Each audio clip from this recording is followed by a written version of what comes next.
ఒక అడవిలో నలుగురు మిత్రులు నివసించేవారు. సాయి అనే నక్క, శశాంక్ అనే సింహం, విష్ణు అనే కుందేలు మరియు మారుతి అనే పాము. ఒకరోజు వారి శాంతి భంగమైంది. సూరి అనే పులి అడవిలోకి గర్జిస్తూ ప్రవేశించి అందరినీ భయపెట్టింది.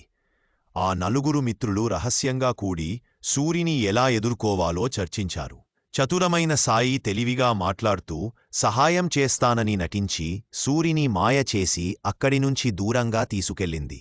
తరువాత విష్ణు సూరి ముందు పరుగెత్తి దాన్ని తన వెంట పరుగుతీయలా చేసి మిగతా మిత్రుల నుండి మరింత దూరంగా తీసుకెళ్ళింది. నిశ్శబ్దంగా ఉండే మారుతి నెమ్మదిగా సూరి గూడు దగ్గరకు చేరి ఎండిన ఆకులు మరియు మెరుపురాలతో చిన్న మంటను వెలిగించింది. శక్తివంతమైన శశాంక గొప్పగా గర్జించగా ఆ ధ్వని అడవంతా మార్మోగింది మరియు సూరి గుండెను భయంతో వణికించింది. భయంతో మరియు అయోమయంలో ఉన్న సూరికి అది చిక్కుకుపోయేదనే అనిపించింది. అది అడవిని వదిలి పరుగెత్తి వెళ్ళి మరియు మళ్లీ ఎప్పటికీ తిరిగిరాలేదు. ఆ రోజు నుండి అడవి మళ్లీ శాంతంగా మారింది. నలుగురు మిత్రులు స్నేహం, పరస్పర నమ్మకం మరియు సంఘటితత వల్ల